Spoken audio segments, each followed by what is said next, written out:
Nebraska, a winner. 42-17 the final. As the Cornhuskers close out the 9th undefeated and untied season in the history of Nebraska football. The 1-2 again. Inside corner. The Royals 2015 World Champions. Welcome to M&M Sports Podcast number 46.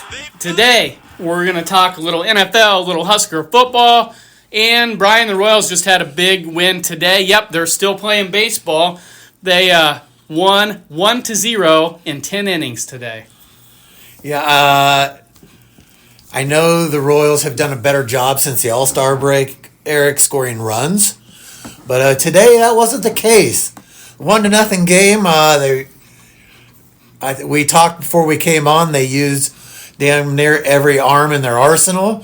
But the important thing is they got the win. Yeah, 9 pitchers they used in a 10-inning game. Yes, Angel Zerpa pitched 1 inning, Jonathan Bowen 2 innings, and then Schreiber, Clark, Harvey, Cruz, Urseg, Estevez, and Sam Long each pitched 1 inning. They all did their part. At the end of the day, a 1-0 victory. What that does is push their overall record to 54-55. In the month of July, they were 15-9. And to start the second half of the season, they are now 7-5, and they've won their last 3 series. A lot better month of July than June. So we knew they needed to start to turn things around. You talked a couple weeks back, Eric, that first things first, we have to hit that 500 mark. We're getting ever so close to that.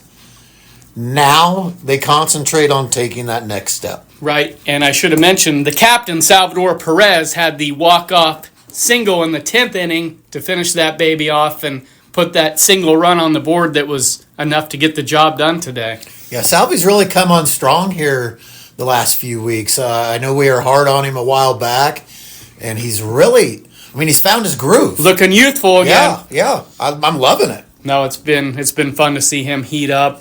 18 home runs. His home runs have really jumped here in the last month for sure. And doubles, yeah, he's just doing his thing, doing his job, looking like a young Sal. There's been a lot going on lately. I'm going to do my best to try and include everything. Okay, this year, we've talked about how the Royals sometimes they make things hard on themselves, really harder than they need to, with lack of execution when it comes to getting bunts down. Base running has really not gotten any better. It continues to be a problem. Now, that being said, they've had a lot of injuries lately, and it would have been easy for them to fold the tent. They're battling. They're hanging in there. They're right now 3.5 games out of a playoff spot. The injuries, just in case people don't know, they have lost 3/5 of their rotation. Cole Reagan's still down and out.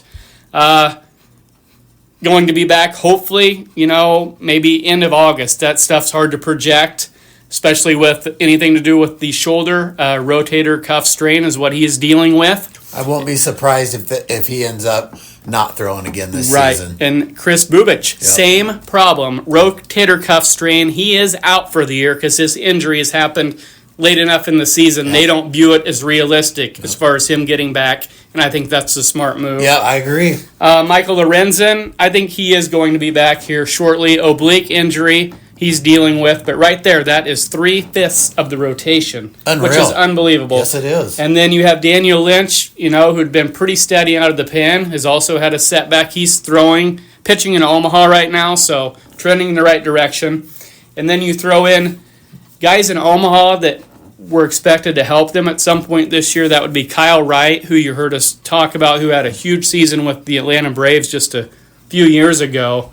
He led the National League in wins. He has had a setback, and Alec Marsh had a setback as well. So their depth has really gone out the window.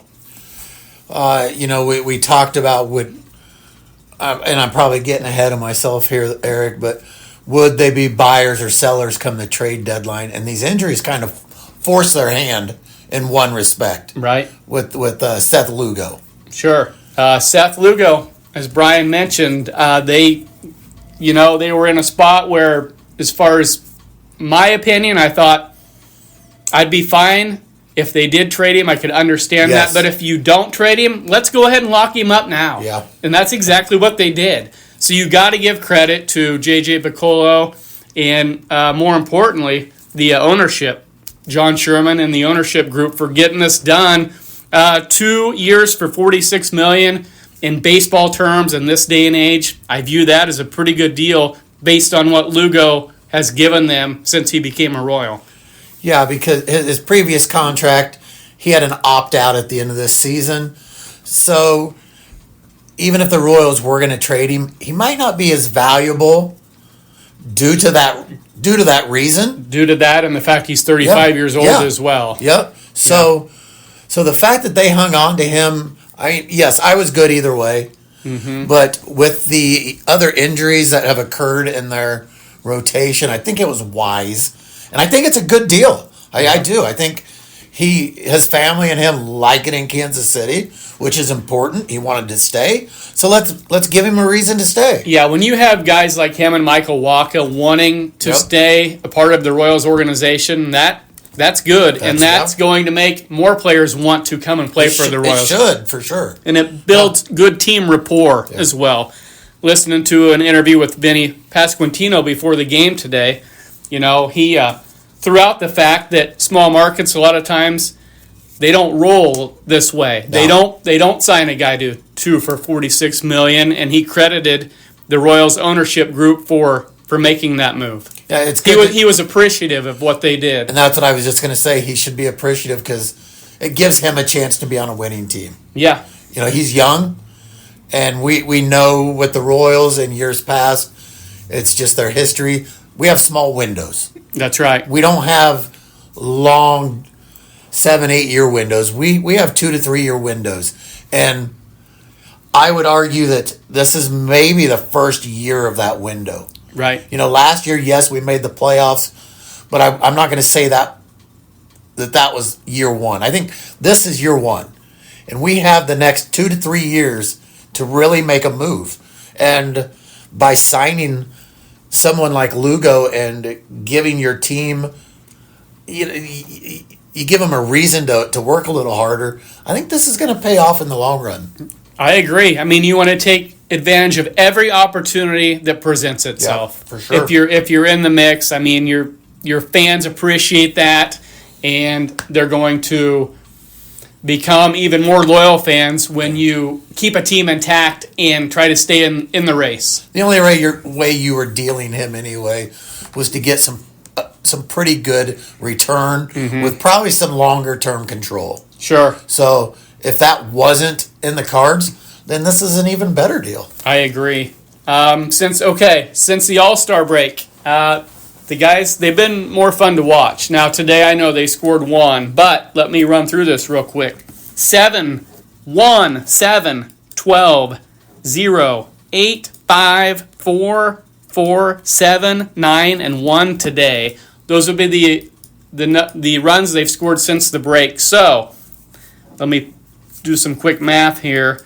10 games they've scored 4 runs or more since the All-Star break, Brian. The offense has really stepped up and have done their part when that's exactly what they've needed based on all these injuries. Yeah, had they been scoring at this pace in the first half of the season, we would have a handful of more wins right now. We'd be in a lot better position. Mm-hmm. But it's good to see us. It's good to see us starting to figure it out. We've seen this team historically turn it on this time of the year and make runs. Right. So we're within reach. Sure. And the big signing, like we talked about, was Lugo. They also traded for Adam Frazier. I know everybody laughed about that one. The guy is hitting 300 right now. He's playing a role. Yeah. In Randall Grichuk, they obtained him from Arizona, a veteran presence that's played in some big games for some high-profile teams over the years. And there could be more to come, so keep an eye on the trade deadline, which is tomorrow, I think at 3 o'clock. And yes, winning today, just something like that, getting them that much closer. They might go out and acquire an arm, maybe another bat. I don't think it'll be anything crazy, no big name player, but maybe a couple guys to help out here and try to get them even closer in this pursuit of a wild card berth. I agree. We'll see what happens come tomorrow. Yep. Okay, Eric, let's move on to some college football talk. The Husker football season, I mean, we're getting to crunch time. We're inching closer every day. We are. Fall camp opened this week. So, that tells me a couple things. The days are going to start getting shorter. Our Saturdays are going to be spent watching TV. And football season's around the corner. Yeah, I mean, we're July 30th. Speaking of football, not to change the subject, but first game is actually tomorrow, NFL preseason, why I'm thinking about it. Oh, okay. So if somebody wants to tune in just to see the football nice flying around a little bit, Chargers in Detroit, Hall of Fame game in Canton, Ohio. It's always fun to watch those games because you're going to see guys that you're never going to see again. Sure. So it's kind of fun to watch. Yeah, those. but bringing up college football made me think of that. I thought I'd go ahead and get that out there. Absolutely. Yep. News out of Lincoln. Just got a couple things. No serious injuries. Big news for the Huskers. Carter Nelson, tight end out of Ainsworth, Nebraska. They switched him from receiver to tight end this year. He's bulked up. He's at 240 pounds. He had off-season hip surgery, but according to Coach Rule, he's a full go. I think we're going to see some big things from this kid. We saw flashes last year. Yeah. I agree. I think, honestly, as long as the injury bug doesn't hit him, sky's the limit for this kid. Yeah, a lot of potential for sure. Some other news. We had a pretty significant position change. 4-star recruit Isaiah Mosey. He was once an Oregon commit out of Lee Summit, Missouri. He was recruited as a wide receiver. He is now listed as a running back, Eric. Okay. I know the running back position is a little thin right now, so this adds some depth to it, but it also gives Nebraska a great receiver out of the backfield. And I think Dana Holgerson is going to use this kid. I like it. In high school, he had 173 catches for almost 2,400 yards. 29 touchdowns. He's 6 feet tall, 210 pounds. I think this kid is going to be a great second, third down back. He's not going to be an every down back as a freshman, but we are going to see him on the field immediately this fall. Some breakout athletes to look for this year, Eric. Obviously, Dylan Raiola. The sophomore, one of probably the most highly recruited and anticipated players at Nebraska in recent memory. Sure. Pretty strong freshman year. There was a lot of learning curves along the way, but I fully expect this kid to make a significant jump his sophomore year. We all want to see it. We have surrounded him, in my opinion, with a better offensive line. He's going to have some great targets to throw the ball to. And I think we're going to have a pretty strong running game. And on top of all that, Dylan has been in the limelight. He's really excelled at that. He's been great. Mm-hmm. And I think he's probably matured a lot. And I just think we're going to see just a very calm, cool, and collected signal caller in our backfield. Running back, we will open the season with Emmett Johnson in the backfield. The 5'11", 200-pound junior started 5 games last year, had 908 all-purpose yards really came on strong at the end of the year. Yeah, you could see it, which that's why it stunk when we thought he was going to transfer. Yes. I mean, I thought, man, I was really liking the looks of what I saw. Obviously, he changed his mind, came back. Continue, please. Yeah, he was just kind of gelling when the season ended, and then when that announcement came out, you're like, what the hell? Mm-hmm. Like, this dude was playing some good ball, but you know what? He's back. I expect him to break through and potentially give us 1,000 yards on the ground. That'd be great. You know he's going to catch some balls as well. So. He will, absolutely. We spoke about this a few minutes ago, Eric, but I think our offensive line is where we're going to see a lot of improvement. That's what I'm hoping. Excuse me. We had 2 additions to our offensive line through the transfer portal this year. Elijah Pritchett and Rocco Spindler. We've talked about them both, but I'm going to get into it again. Pritchett is a 6'6", 325-pound junior transfer from Alabama. He started 12 games last year at Alabama. I think this kid steps right in, and he is an immediate upgrade. It's a big dude. Big dude. Spindler came out that he was announced today by Pro Football Focus as a preseason All-Big Ten pick. The only one on our roster to make this team. Okay. Spindler 6'5", 320. He's a senior transfer from the Notre Dame Irish. He started 13 games last year, including a national title game. So, again, there's nothing not to like about that. Yeah. That's the best kind of experience, is that postseason experience. Yep, he's been through it. He knows what it takes. I think he's going to be the leader of that offensive line. You add him and Pritchett in there, and I just think we automatically have upgraded on that offensive line. I look for big things from these guys. Awesome. Wide receiver, Dane Key. This kid, he's got some height to him. He's 6'3", 210 pounds, so he's a big receiver. Big target for Dylan Raiola to be throwing to. In 3 years at Kentucky, he had 126 catches. Last year, 47. I don't see where that number dips at all this year. I think he jumps right in and it probably becomes Raiola's favorite target almost instantly. I'm not going to be surprised to see him have 6-7 balls thrown his way every game.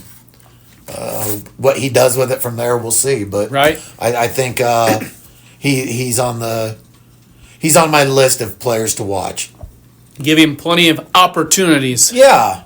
Another player, and I've been hard on this guy for years, but he played a different position when I was hard on him. I'm talking about Heinrich Harburg. This kid's athletic as can be. The Kearney Catholic product. Right? 6'5", 230-pounder. All the talent in the world. I just don't think he was a quarterback. Right. This will be his first full season at tight end. He's too athletic to not be on the field. I think he's going to be in the mix a lot this year. If he gets his blocking schemes down, we know he's athletic. We know he can catch the ball, he can run. If he can get the blocking down, he's going to have nothing to worry about. Well, I'm talking about tight ends, Eric. I've read a lot this season that Nebraska's tight end room is maybe the deepest position on the team, maybe the deepest position in the conference. Okay. Let me run through a few of these guys. Mac Markway. He got injured when he first got here last year, redshirted. He'll be a sophomore. Played 1 season at LSU. Played 12 games. Kid's 6'4", 250 pounds. If healthy, he's going to be competing for a lot of snaps this year. We've already touched on Carter Nelson. We know what he's capable of. Harburg, we know what he's capable of. We have Luke Lindenmeyer. This kid is 6'3", 250. He only caught 5 passes last year. But he's a great blocker on the outside. The kid earns his playing time blocking alone. Yeah, you have to have guys that want to do that stuff. Yeah. The dirty work, the blocking. Yeah, It's not a glamorous thing to do, but somebody's got to do it. but if you can do it, you're gonna get playing time. Hell yes. The last guy I'm going to talk about, Eric, is Eric Ingerson. This kid is a redshirt freshman, 6'7", 255 pounds. I believe he saw action in one game last year, redshirted. But having an off season under his belt, getting faster, stronger, learning the schemes. 6'7" is a big target to throw to. Indeed. So it just gives Raiola yet another weapon to consider. So, I mean, there's 5 guys that I've listed that could potentially all see a lot of playing time at the tight end position. More options, the better. We mentioned how close the season is coming. The kickoff this year, the opening game, the Huskers will be in Kansas City at Arrowhead, taking on Cincinnati on Thursday, August 28th. Early, Nebraska is a 6.5-point favorite. The Huskers were 7-6 last year. Cincinnati was 5-7, pretty similar. So we'll see. We'll see what happens. That stadium will be. We've talked about it. That stadium will be red. Be a lot of red there. This Saturday, Nebraska has their scrimmage. Fan Day as well, I believe, on Saturday. And I read for the first time at a football event at Memorial Stadium, alcohol is going to be sold at this scrimmage, Eric.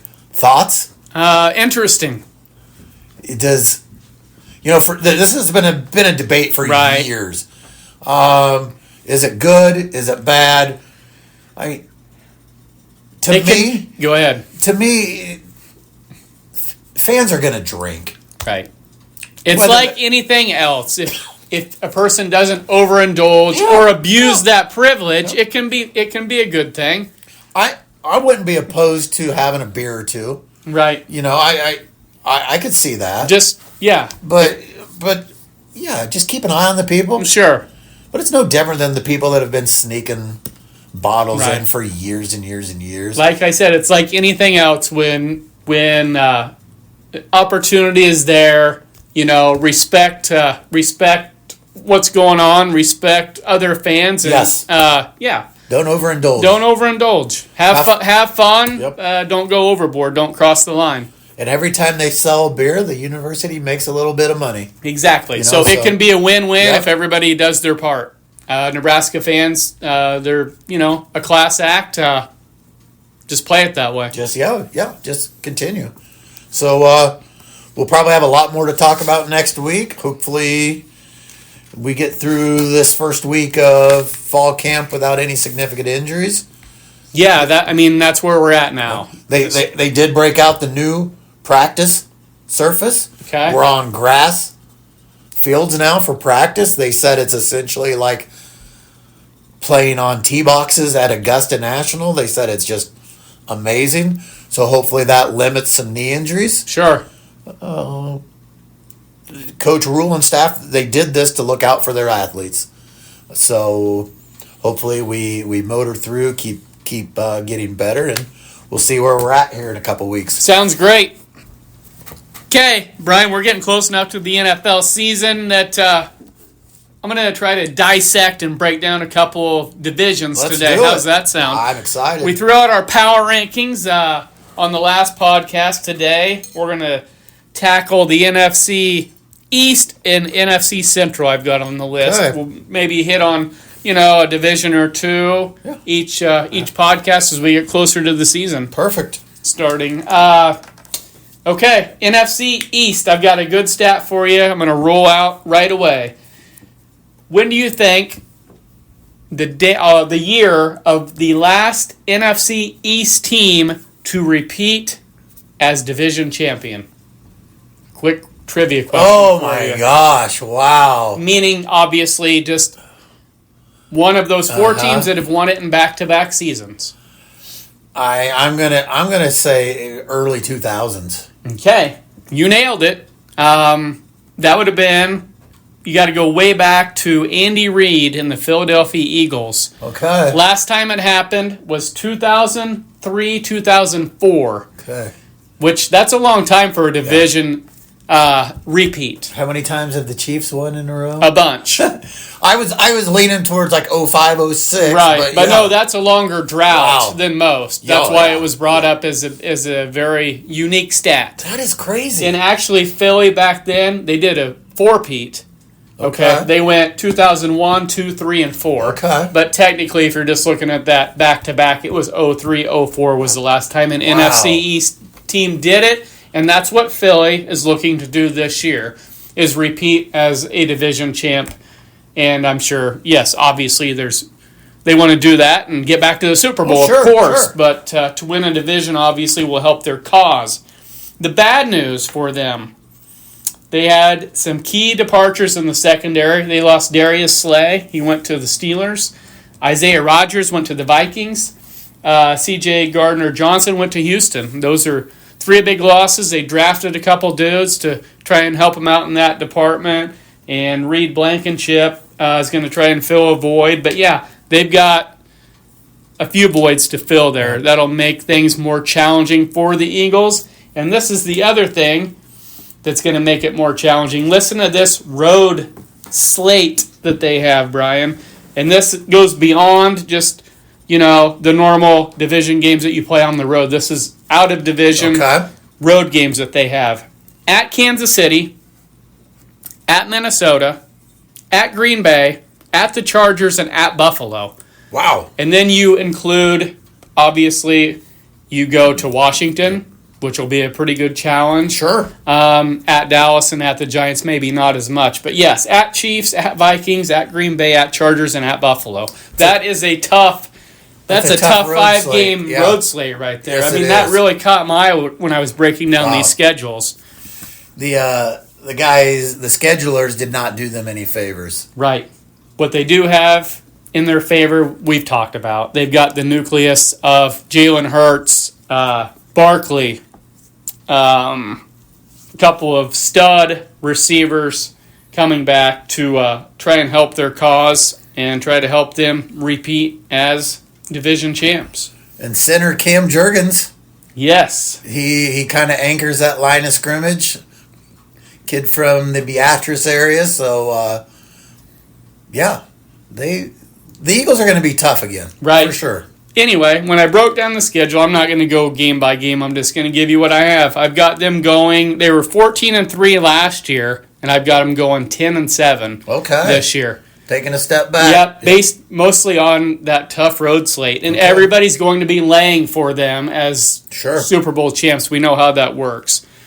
And yeah, A.J. Brown and Smith being the receivers. You got a big dude in A.J. Brown and a little scatty receiver in Smith. Mm-hmm. That's a great 1-2 combo along with Dallas Goedert at tight end. So a lot of weapons to work with on that offensive side of the ball. Yeah, it'll be interesting to see what kind of season Hurts is able to put together again. Obviously, staying healthy is huge for him. Right. So we'll see what happens.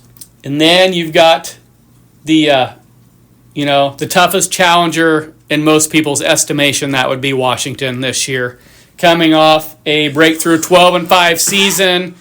The big question, I mean, when you look at it realistically, will Jaden Daniels have a sophomore slump? Sure. Will Washington take a step back? Because a lot of times that is what happens when you kind of come out of nowhere like they did last year. A lot of times the team might take a step back and take that big step forward that following season. That happens all the time. It does. I definitely think that this group has it in them to take that step forward this year. Mm-hmm. If they do happen to take a step back, I don't think it's going to be a huge one. Right. I think they've tried to go out and fill some holes this offseason, trying to make some upgrades. So I do think that if they do take a step back, it'll be smaller than what you have the Eagles doing here. Sure. They have most of their core guys back, Washington, and they added veteran Deebo Samuel. He's been through the battles with the Niners, big years with them, coming off an injury. But I think, like we talked about, I think there's still something left in the tank there. Yeah. Playing for a team that he'll be excited to play for. And they brought in veteran Von Miller, 2-time Super Bowl winner, was actually the Super Bowl MVP, a defensive dude winning Super Bowl MVP. Very unique. That doesn't happen very often. No. For the Broncos in Super Bowl 50, I know, long time ago. But he also was very impactful for the Rams when they won a Super Bowl. So once again, he's a 14-year vet. I mean, this dude's been around forever. So if nothing else, there's that leadership aspect that he'll bring to the table to help out younger guys on defense. He can only be a positive. Right. Yeah. And a dark horse I have, Luke McCaffrey. Watch out for him. Yep. Second year in their system. Wide receiver, as Husker fans know, he was there briefly. The bloodline, obviously, McCaffrey bloodline, very good. Yeah, I could see him being a surprise producer for Washington. Like you said, it's in his bloodline. Obviously, he was misused when he was at Nebraska, which is why he left. Thank you, Scott Frost. But I think you're onto something here. I think this kid has the potential to be a huge contributor, and I hope he is. Right. When I broke down the schedule, what I came up with for Washington was 10-7. Okay. I think Philadelphia is better, but I think their schedule. Well, I know their schedule on paper is tougher. I've got a tie with these two. I've got Philly winning the tiebreaker. Okay. I've got them splitting. I have each team winning one, and I have Philly having the better division record, which would give them the tiebreaker in that scenario. Fair enough. Yep. Spoken with your head, not your heart. And then I'll touch on these other two teams briefly. The Giants, I see, some possible improvement. Well, 3-14 last year would be tough not to improve on that record. Yeah, that's bad. But they have options at quarterback. I'll just say that. Oh, boy. We've talked about this. Russell Wilson, Jameis Winston, and Jackson Dart. Along with Tyrone Tracy Jr., running back who played for Purdue. We kind of remember him, kind of a scatty running back, along with Devin Singletary and Cam Scatterbo. So there's three dudes they're going to use at running back. They have built up a little depth. Stud receiver Malik Neighbors at number one receiver. We talked about him. What did he have last year? 115 receptions, I think. Kid at LSU. Crazy talent. Along with Jalen Hyatt, Darius Slayton, and one Wan'Dale Robinson. Yep. He had some decent games last year. Yes, he did. Another guy who left Nebraska early, but right. And let's not forget about number one overall pick Abdul Carter, linebacker out of Penn State. That dude's going to produce right away. A lot of these names that you're throwing out here tell me the Giants are going to be improved. I think so, but they're really going to be improved a couple years from now. That sounds accurate to me. I've got them finishing 8-9 this year, which would be a hell of an improvement on that 3-14. I think Giants fans would be happy with that. That 3-14 last year, maybe 8-9 this year, and then take that step forward. Maybe try to win, 10 or 11 next year. Realistically, is how you would view it right now. Here's a question for you. I think they start the season with Russell Wilson. Who finishes the season at quarterback? That's a great question. I mean, I'd have to be there to know if Jackson Dart is, picking up on things quicker as opposed to, slower. I don't know. He's my guy, I think. Right. That's who I think will finish You know what I'm saying, though. Is he digesting all the offensive lessons they're trying to teach him? Training camp will teach him a lot, that's for sure. Right. But no, the talent is there. Yeah. I just don't know, systematically if he's ready yet. Sure. Time will tell Fair for enough. sure. But yeah, they've got options there for sure. And I have Dallas. Dallas finished 7-10 last year. That's exactly what I have them at this year. I have the Cowboys at 7-10 in what I think is a pretty competitive division. So, I mean, they could be. Whoever finishes last could be decent. They could be decent and still finish in last place because I think. Obviously, the Eagles, Washington, and the Giants much improved. So, yeah, I think you're looking at a competitive, at least 2 to 3 team race, I'll say. Yeah, kind of shocked a little bit the Cowboys didn't make some bigger splashes in the offseason. Jerry doesn't like to not be in the limelight, but right. They really didn't. I was going through that. They got Pickens from Pittsburgh, and if you pair him with CeeDee Lamb, that's a pretty good 1-2 combo. Yeah, it is. And I like Jaden Blue, rookie out of Texas at running back, as a dark horse that might produce as the season goes on. But beyond that, Dante Fowler, defensive guy they picked up, Solomon Thomas, defensive tackle, a couple additions to their defense. But yeah, I just don't think they're as good as these other 3 teams. I agree. It's that simple. I agree. So I've got Philly first, Washington second. Both of those teams making the playoffs. I'll say the Giants just on the outside looking in, and then Dallas. I don't disagree. Bringing up the rear. Yeah. Yep. Absolutely. Okay, now let's jump over to the NFC Central Division, which we know consists of the Detroit Lions. 15-2 last year. I'm going to go out on a limb and say they're not going to be that good in the regular season. No, ain't happening. And you don't have to be. You can have obviously a worse record and still find your way to the Super Bowl. Yeah. Okay, speaking of tough road slates, if you thought the Eagles slate was difficult, listen to this. Detroit at the Bengals, at KC, at Washington, at the Rams, at Baltimore, and at Philadelphia. Woo. How's that for a road schedule? Woo. Obviously, they will have to go to Green Bay as well and have to go to Minnesota. Yep. I mean, my goodness, that is a challenge. And that's going to be tough. That's going to be tough. I mean, I was really taken aback when I looked at that. I thought that the NFL's doing them no favors whatsoever. So, they're bringing back the core as well, which, I mean, that's going to be enough to get them, in my opinion, to 10-7 is what I have them at. I wanted to start with them, but I don't have them because of their year last year, but I don't have them winning the division. I've got the Packers winning the division, and it is due mostly to the fact the Packers do not have as challenging a schedule as Detroit does. That makes a huge difference. Yep, it's sort of that same thing. You know, I had Philly winning the East despite that tough schedule, but I think this is too much of a challenge. And Green Bay, I think, is going to be solid.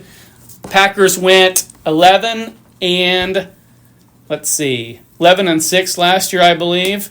I've got them going 12-5 this year. Yeah. Yep. I love the draft picks of Matthew Golden out of Texas and big Savion Williams out of TCU, along with the weapons they already had with Jacobs at running back, Jaden Reed, Romeo Dobbs, Wicks, and maybe Christian Watson if he can stay healthy at receiver. They got good depth there. Tucker Kraft at tight end. Signed DB Nate Hobbs to a 4-year, $48 million deal. Dude that played for Vegas. Quay Walker, solid linebacker if he can stay healthy. And Keyshawn Nixon, a playmaker as a cornerback. I just think Green Bay's got a lot of weapons, and bottom line, not as challenging a schedule as Detroit. That's what I view as the difference between those two as far as division goes. Yeah, I agree with you. I think Green Bay made some upgrades. Right. And I think it's going to pay off this year for sure. I've got the Vikings. You know, they're coming off a 14-3 season. I mean, how many times do you see two teams in the same division, one at 15-2 and one at 14-3? Never. That's insane. Yep. That it might be a while before that ever happened. Yeah, that was a big anomaly. That's crazy. And Green Bay at 11-6 is pretty damn respectable. Yeah, that's nothing to be upset about. Right. Anyway, I've got Minnesota going 10-7 this year, so I've got all three of those teams getting into the playoffs. Yep. Biggest question mark at quarterback, J.J. McCarthy. Okay. What's he got going for him, Brian? He's got a lot of weapons around him to help him out. Right. That's the best thing you can do for a young quarterback. Right. In a pretty good running game, and veteran Aaron Jones, who was, been through the battles with Green Bay over the years, had a decent year for the Vikings last year, and they added Jordan Mason at running back for a little depth as well. Listen to this three-headed monster at receiver. we all know about Jefferson. Justin Jefferson, 10 touchdowns last year, but then Jordan Addison, a USC product, added 9 TDs, and then Jalen Naylor contributed 6 touchdowns. Quick math tells me 25 TDs between those 3 receivers last year. How's that for wide receiver production? I don't know many teams that would turn that down. Right? I mean, that's one thing, McCarthy. They're going to have a solid line again, in my opinion. Yeah. They give him time. Yeah. That kid's going to be fine. He is, yep. T.J. Hawkinson, solid tight end out of Iowa, 6th season. And then they picked up Jonathan Allen, defensive lineman from Washington, signed him 3 for $51. Jason Hargrave, who had some big years for the Eagles, they got him. And they were already solid at linebacker with Andrew Van Ginkel and Blake Cashman. There's nothing not to like about the Vikings except for the fact they're in a division with the freaking Packers and Lions. Yeah, that's the only thing going against them right now. Right. Anyway, I think those 3 teams are all going to be solid. You know, I think they all get into the playoffs, and the poor Bears. I mean, they just happen to be in the division that's loaded. Yeah. They went 5-12 last year. I have the Bears going 5-12 again this year when I broke down their schedule. Yeah. I mean, they could be a team that makes progress, but it might be hard to see because of the division they play in. And the NFL did them no favors. Road schedule at Washington, at Baltimore, at Cincinnati, at Philadelphia, and at San Francisco. Then you go ahead and factor in they're going to have to go to Detroit, Green Bay, and Minnesota. Good luck, Chicago. Yeah, that is another tough slate. It's a tough hill to climb, that's for sure. It really is. Anyway, you got our breakdowns on those 2 divisions. I think, this NFC East and Central, I think are going to be 2 of the tougher divisions in all of football. Those are going to be fun races to watch. Definitely the Central with 3 teams. Yeah. And I think, Philadelphia and Washington are going to be tough as well. So 5 solid teams within those 8 teams in those 2 divisions is what I see. Yeah, you're not leaving room for many other teams to sneak into the postseason there. Yeah, a couple of powerhouses, I believe. It's going to be fun. Sure. I'm excited to see what these teams can do with Detroit. Can they maintain that momentum they had last year? Right. Same with Minnesota. Yeah, I definitely think they both take steps back this year. You got that nailed. One win, 1 loss in either direction from what you have them at is pretty comfortable for me. But that 15-2, 14-3, that's not going to happen. No, that was just freakish. Yeah. So buckle up and hang on because it's going to be a wild ride. You bet. And like I said, we'll try to touch on a division or 2, each weekend now. Yeah. That we're getting closer. Each week, I should say, that we do our podcast. We'll keep getting some updates in here on the Husker football. I'll look at maybe some Husker volleyball here coming up. Mm-hmm. That'll be ramping up here. Yeah, we're going to have a lot to cover here real quick. Yeah, it's gonna hit hard and fast. Right. But for now, anybody that follows baseball, you got the trade deadline tomorrow. You've got an NFL preseason game just for anybody that's itching to see a live football game. Even, I know, preseason, but still. What else are you going to do? Yeah, it just means the real thing's getting that much closer. I got to see Jerry Rice in a preseason game once. Huh? That was worth the price of admission. You bet. To see a guy like that play football. Hall of Famer, yeah. He probably played like 3 plays, but it was still. You can say you saw him in action. I can. Right. Well, that's going to wrap it up for this week. We thank everyone for listening. We ask you to get on our site and subscribe to us. You'll get notifications when our new podcast drops every week. Leave a message, and tell a friend. Yes. Thanks for listening. Yep, thank you.